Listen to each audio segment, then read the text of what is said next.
Mis alumnos, tengan ustedes muy buenos días. Les saluda el profesor Dan Espinosa. Para mí es un placer poder estar con ustedes esta mañana una vez más. Estamos entrando a la semana 7, estamos nosotros avanzando en nuestro curso de literatura. Realmente cuando nosotros nos apasionamos y entramos a un curso como esto, conocemos una variedad de obras literarias que dejaron los escritores. Pero más que obras, más que un papel o más que una portada, es el hecho de saber de que en esas obras se esconde el pensamiento de toda una época, el pensamiento de toda una sociedad, el pensamiento que corresponde al estudio literario. Así es que el día de hoy vamos a recorrer la historia una vez más, la historia literaria, para seguir conociendo a esos grandes escritores que dejaron una huella dentro de la teoría literaria.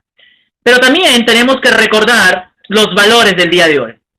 Estamos en el mes patrio, estamos trabajando los valores, estamos iniciando un nuevo mes con muchas perspectivas, con muchas situaciones importantes. No olvides estos valores que te van a ayudar en tu identidad patriótica. De alguna otra manera, nosotros como peruanos, en medio de una situación difícil que estamos viviendo, necesitamos recordar más que nunca estos valores que nos van a engrandecer como peruanos.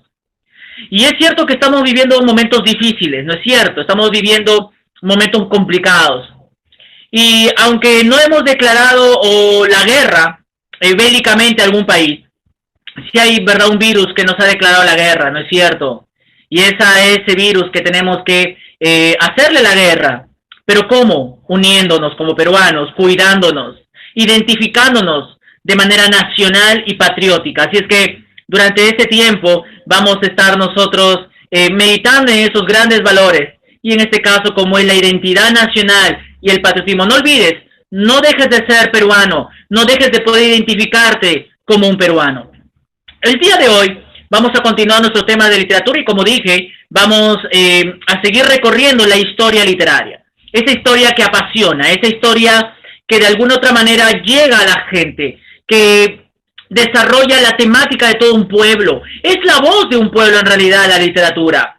Y durante este tiempo estábamos estudiando la literatura moderna. Estábamos estudiando la semana pasada, o las semanas pasadas, hemos estado estudiando la literatura moderna. Hemos estado trabajando a William Shakespeare, especialmente con el teatro isabelino, y a una serie de escritores que durante este tiempo del Renacimiento comenzaron a plasmar al ser humano como el centro del mundo.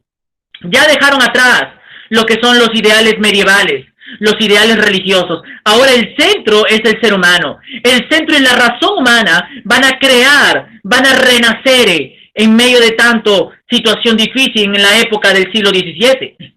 Y obviamente, mirando atrás, mirando y revalorando las grandes culturas antiguas, las culturas clásicas como fueron la cultura griega y romana. Así es que estamos dentro aún de la literatura moderna. Y el día de hoy, como segunda parte de la literatura moderna, porque vimos el Renacimiento con William Shakespeare, ahora nos corresponde estudiar la segunda parte de la literatura moderna del siglo XVIII. Y para eso, nosotros ya hemos hablado un poco sobre el neoclasicismo la semana pasada. Vimos un poco acerca de los orígenes del neoclasicismo, vimos las características de los neoclásicos, vimos a los representantes neoclásicos y una serie de actividades que nos han ayudado a nosotros poder captar la idea de la importancia que le dio al mundo la literatura neoclásica. Y el día de hoy vamos a ver un autor neoclásico. ¿Por qué el neoclasicismo nace en Francia? ¿No es cierto? Ya lo hemos repasado. Y un autor francés del día de hoy que vamos a estudiar es sin duda uno de mis favoritos, uno de mis preferidos dentro del teatro, es el señor Jean-Baptiste Poquelin. Así es su nombre real, más conocido como Molière. Este hombre es un hombre muy importante. Fue un actor, dramaturgo, escritor, realmente multifacético en todo, por donde se le mire. A él se le debe esta frase que dice: la felicidad interrumpida aburre, debe tener alternativas. Interesante, ¿verdad? La felicidad interrumpida aburre, debe tener alternativas. Molière fue un importante dramaturgo francés, considerado como uno de los más grandes autores teatrales de la historia y el padre de la comedia humana, y especialmente francesa. Su verdadero nombre fue Jean-Baptiste Poquelin, La importancia que radica en este escritor es por su versátil teatro que él desarrolló durante el siglo XVIII. En una época en donde imperaba el despotismo ilustrado, la corriente política de aquel tiempo, Molière vive en la antesala de lo que sería más adelante la Revolución Francesa, para hacer una crítica social mezclado con el humor y la comedia, con el objetivo de enseñarnos a vivir en sociedad y en familia. Así es que vamos a estudiar nosotros a Molière, mirando la importancia también del teatro francés, lo que Francia le entregó al mundo con respecto al teatro. Y Molière va a ser un representante que va a abrir la antesala de lo que más adelante sería la comedia humana, porque él es considerado el padre de la comedia francesa. Pocos autores en realidad en el mundo hicieron comedia como lo hizo Molière. Así que acompáñame esta mañana a ver a Jean-Baptiste Poquelin, Molière, y una de sus obras representativas en la cual vamos a analizar, que es Las Preciosas Ridículas, una de las grandes comedias del arte francés. ¿Quién es Molière? ¿Qué podemos conocer de la vida de Molière? Bueno, Molière, como dije, el hombre verdadero, el nombre era Jean-Baptiste Poquelin. Nació en París en el año 1622. Su familia pertenecía a la burguesía comerciante, era de una clase media, digamos así, de Francia. Ahora, gracias a ello, tuvo una infancia acomodada y recibió una buena educación. Así es que nos encontramos con un escritor que no era novato, era un hombre preparado, era un hombre culto, era un hombre intelectual, y a pesar de estar en una clase media alta, él aprovechó la oportunidad de prepararse. Su vocación por el teatro lo llevó a abandonar la carrera de Derecho. Él fue incitado por su familia a estudiar Derecho, y en vez de eso, porque a él le gustaba el teatro, él desde muy joven miraba, iba a los teatrines de los reyes de ese tiempo a ver las grandes obras de teatro. Entonces, desde muy pequeño ya se había desarrollado en ese mundo del arte. Se aleja del derecho y se une a una compañía de cómicos. Creo que allí aparece la primera evidencia de su talento, cuando se une a una compañía de cómicos. Profesión muy mal vista, por si acaso, por la buena sociedad de la época. Así es que había mucha marginación en Francia. Creo que una de las épocas en la cual se ha visto marcadas las clases sociales, en donde hubo mucha discriminación, es sin duda en el neoclasicismo francés. Es en la época del siglo XVIII. Y Molière, obviamente, él quería unirse al pueblo, quería trabajar con cómicos ambulantes, pero lamentablemente esta parte, esta clase social, no fue bien vista por la clase alta de Francia de aquel tiempo. Ahora, fue un autor y actor-director, o sea, este hombre no solamente escribió, sino que dirigió obras y participó en sus propias obras. Formó su propia compañía de comedias y alcanzó un inmenso éxito. ¿Qué quiere decir esto? Que él comenzó a otorgar trabajo a otras personas a través del teatro. Hizo comedias, trabajó en varias compañías, tuvo un grupo de actores en donde le va a llevar a cabo sus grandes obras. Alcanzó un inmenso éxito ante todo tipo de público. Incluso llegó a ser protegido de Luis XIV, que era uno de los reyes de Francia de aquel tiempo.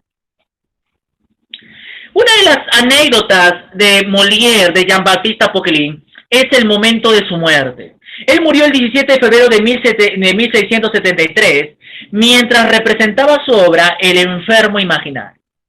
Interesante, ¿verdad? Él muere en las tablas, él muere en el teatro, él muere haciendo comedia, y El enfermo imaginario, como una ironía, fue el papel que estaba representando en ese momento, y muere William Shakespeare. Lamentablemente, no se le dio un sepulcro, digamos, público, porque en ese tiempo, como dije al inicio, la sociedad francesa era una sociedad muy bien marcada por clases sociales. En ese tiempo no se le permitía, no era digno que un actor, que un artista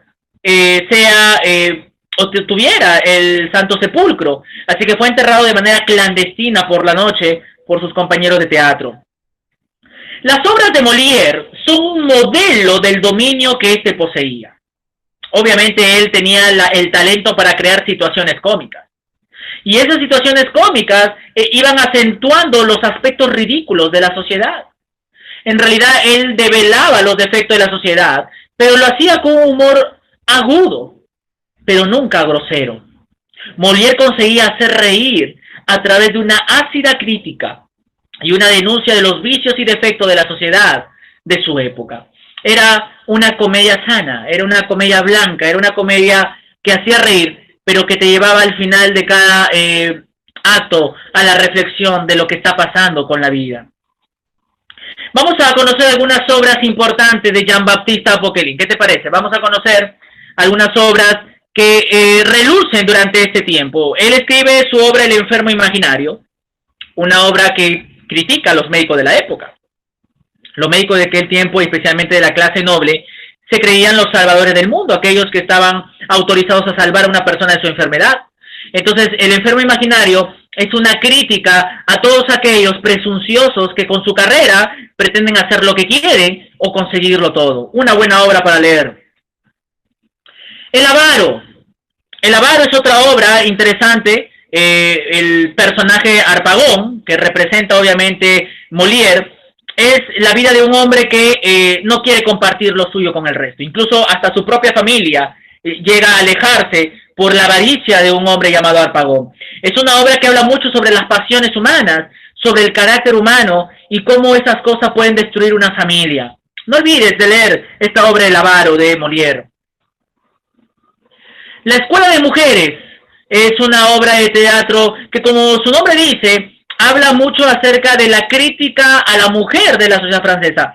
Hay algo muy interesante en esto, porque se supone que las mujeres de la clase alta eran bien instruidas, pero lamentablemente no reflejaban eso.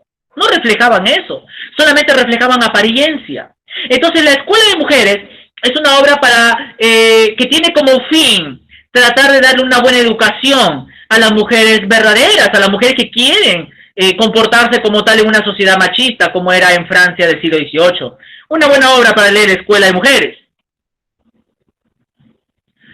Tartufo, otra obra de William Shakespeare, es una comedia, digamos, con un final dramático, la vida de un hombre que no trata de igual manera de compartir lo suyo con el resto. Es una obra que bien habla de una sociedad que tiene envidia, una sociedad que lastima mucho. Una buena obra también para leer. Y llegamos a esta obra interesante, Las Preciosas Ridículas, una de mis obras favoritas. En realidad es una de las obras que yo siempre analizo para poder hablar mucho acerca de la superficialidad de la vida. Porque Las Preciosas Ridículas habla mucho de la vanidad. Y no solamente por ser mujeres llega esta crítica, sino todo hombre que quiere presumir de su belleza, pero más que nada presumir de la vida, creyendo que la vida es vanidad. Así es que William Shakespeare no se compara su obra con esta, a la de Molière. Las Preciosas Ridículas es una obra única, clásica de ese tiempo, y es la obra que vamos a estar nosotros mirando posteriormente. ¿Por qué es importante el teatro de Molière? ¿Qué nos transmite el teatro de Molière? ¿Cómo aporta Molière al teatro? La aportación de Molière al teatro francés es decisiva para su evolución como texto y como espectáculo. En él se funden la tradición medieval, la latina y la comedia del arte, la influencia italiana y la española. Y el objetivo de su teatro, como él bien dijo, fue enseñar a los hombres cómo son, sin dejar nunca de divertirlos. Excelente pensamiento, ¿verdad? Enseñar a los hombres cómo son, sin dejar nunca de divertirlos. Así, en sus textos destacan los temas de la familia, de la educación, de la condición de la mujer en la vida social, la crítica al machismo y la hipocresía. Satiriza y critica sin cesar la moral y las costumbres de la época en Francia, lo cual llevó a que la realeza, incluso Luis XIV, censurara algunas de sus obras. Obviamente, muchas de esas críticas le caían a ellos. Tratará temas profundos, pero lo hará desde la comedia, sin dejar de reír. Así es que aquí tenemos la importancia del teatro de Molière, un teatro que habla mucho de una comedia sana, pero una comedia moraleja. Recuerda que una de las características de la literatura neoclásica es que te lleva a un asunto didáctico, te lleva a ser enseñado. ¿Alguna vez has escuchado esta obra? Las Preciosas Ridículas. Es una de mis comedias favoritas. Es una de las comedias que en un momento también representé como actor que soy. Y que de alguna otra manera trata mucho acerca de mensajes profundos. Yo siempre estudio, yo siempre trato de dirigir obras de teatro que te lleven a la reflexión de la vida. Creo yo de que cuando una persona comienza a poder reflexionar sobre la vida, qué mejor que el teatro como un vehículo de enseñanza. Por eso una de las edades importantes y una de las corrientes importantes de la vida es sin duda el neoclasicismo. Las Preciosas Ridículas fue estrenada en París, en Francia, el 18 de noviembre de 1689. Y como ven en la imagen, ahí fue el teatro donde se inauguró, en el teatro de Petit Bourbon. Fue un gran éxito, sin duda, la Preciosas Ridículas. Incluso trajo el patrocinio de Luis XIV. Pero, obviamente, se ganó la censura de un sector de la sociedad, y especialmente femenino, porque les criticaban a ellas. ¿De qué trata esta historia? Trata la historia de Magdelón y Catos, dos preciosas, son dos mujeres hermosas, jóvenes, mujeres de provincias, y ahí podemos ver ya la vanidad y la apariencia, porque es una obra de dos mujeres que tratan de aparentar algo que no son. Son dos mujeres jóvenes de provincias que han venido a la capital francesa en busca del amor, más que el amor, en busca de una conveniencia de quien pudiera mantenerlo. Jorgibus, que es el padre de Madelón y tío de Catos, decide que deben casarse con un par de jóvenes eminentes. Las dos mujeres encuentran a estos hombres poco refinados y los ridiculiza. Es una obra que tiene solo un acto, ¿ok? Tiene un solo acto, y en ese solo acto presenta el inicio con el rechazo de Madelón y Catos hacia dos jóvenes humildes. Ahora, después de eso, llegan dos personajes llamados Mascarilla y Joselet, dos jóvenes que pretenden ser hombres sofisticados y de mundo. O sea, eran dos hombres que eran criados en realidad, eran hombres sirvientes de los patrones, se podría decir, y ellos, para poder ganarse el corazón de estas mujeres, tratan de aparentar hombres de clase alta. Y como ellas estaban en busca de hombres de clase alta, ahí estaba Magdelón y Catos enamorándose de ellos. Pero al final se revela que estos dos hombres, Mascarilla y Jodelet, son impostores, ya que son los sirvientes de los jóvenes que fueron despreciados y rechazados en un primer momento. Increíble, ¿no? Imagínense esa escena de dos mujeres que descubren que fueron engañadas, pero que nos da una enseñanza, ¿verdad? Que se dieron contra la pared. Obviamente estas dos mujeres, Magdelón y Cato, se dieron contra la pared. Que no importa tanto la vanidad o la superficialidad de que uno tiene, o cuánto uno tiene, sino importa lo que uno lleva dentro y el comportamiento importante. ¿Qué te parece? ¿Qué te parece este momento importante en este estudio de la vida de Molière, de las obras de Molière? Hemos conocido un poquito este tema de Molière. Me fascina mucho tratar a Molière porque él dio un gran aporte al teatro y sus obras siempre van a hablar a la humanidad. Vamos con algunas actividades. Marca la respuesta correcta sobre los datos de la vida y obra de Molière. Es una de las características del teatro de Molière. Vamos a repasar. A. ¿Sus personajes se dejan llevar por sus sentimientos? B. ¿Los temas son de índole político? C. ¿Enseñan a los hombres sin dejar de divertirlos? ¿Hay un marcado realismo descriptivo? ¿Cuál crees que sea la respuesta? No es cierto, enseña a los hombres sin dejar de divertirlos. Es una característica del teatro de Molière. Es un rasgo característico primordial en las obras de Molière. Hacer una crítica ridícula de la sociedad con humor, describir a sus personajes de forma espiritual, usar un teatro del absurdo y cómico, buscar enseñar a la iglesia y al Estado. ¿Qué piensas? Ok, muy bien. Si tu respuesta es la A, claro que sí. Hacer una crítica ridícula de la sociedad con humor. Creo yo que cuando uno quiere criticar a alguien, más en el mundo de la representación teatral, lo hace con comedia, y eso es lo que hizo Molière. Algo peculiar en el día de su muerte pasó. ¿Qué pasó en el día de su muerte con Molière? Sucedió un incendio en el Teatro Petitoir. Fue el matrimonio de sus hijas. La distinción que recibió de Luis XIV, un reconocimiento, o su participación como actor en la obra El enfermo imaginario. Él murió, ¿verdad?, representando al enfermo imaginario en esta obra, y murió como creo yo, como es digno de un actor, morir en las tablas. Vamos terminando esta mañana con algunos puntos para poder completar. Son dos mujeres de provincia que llegaron a la capital. A ver, ¿cómo se llaman esos personajes femeninos que llegan a la capital? A ver, piensa un poquito. Tú tienes ahí para poder llenar algunas cosas. ¿Te imaginas quién es? Más o menos. El padre de Magdelón y tío de Catos decide que deben casarse con un par de jóvenes eminentes. ¿De quién se tratará? ¿Quién es el padre de Magdelón y tío de Catos? Nada todavía. Vamos a dar respuesta. ¿Cómo se llaman esas dos mujeres? Magdelón y Catos. El símbolo de la vanidad, el símbolo de la presunción, del orgullo, el símbolo de lo que se dice la apariencia física. Realmente Magdelón y Catos bien puede representar en la vida a cualquier persona que se deja llevar por los ojos. ¿Cómo se llamó el padre de Magdelón y el tío de Catos? Jorgibus, ¿verdad? Él decide y pretende que ellas dos conozcan a dos jóvenes importantes. Vamos con estas tres últimas expresiones sobre los personajes de la obra Las Preciosas Ridículas. Son dos jóvenes que pretenden ser hombres sofisticados y de mundo. A ver, ¿cómo se llamarán esos dos hombres principales? Las dos mujeres encuentran a estos hombres.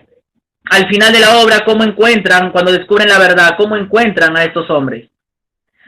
Los jóvenes son impostores, ya que son sirvientes que fueron despreciados y rechazados en un primer momento. Entonces por ahí, un poquito complicado, ¿no? Pero vamos a completar las ideas.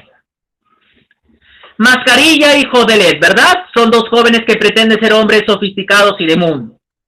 Las dos mujeres encuentran a estos hombres poco refinados y los ridiculiza. Obviamente, es el inicio del primer acto, en donde Magdelón y Catos ven a dos jóvenes que su tío pretende que los trate, pero ellas dicen, no es de nuestra clase, y trata de humillarlos. Los dos jóvenes son impostores. ¿Quiénes eran al final esos dos impostores? Mascarille y Jodelet, ¿no? Dos hombres de mundo que creían que podían conseguir el amor de Mascarille y Jodelet, pero más que nada es una enseñanza que Molière toma acerca de la crítica de la clase alta especialmente. Así que esta mañana hemos visto, ¿verdad?, la importancia de la literatura neoclásica en la vida y obra de Molière, en el teatro de Molière. Y una vez más, Molière entregó al teatro todo lo necesario para que las personas puedan reír sanamente. Si tú quieres ver una comedia, lee las obras de Molière. Él escribió de verdad para su época. Son obras de una época que ya pasó, pero siguen hablando y su aplicación es práctica para nosotros hoy día. Así que te voy a dejar a continuación una actividad, es un fragmento de esta obra, Las Preciosas Ridículas, y algunas preguntas de análisis para que tú puedas comentar y también reflexionar sobre la obra Las Preciosas Ridículas de Molière.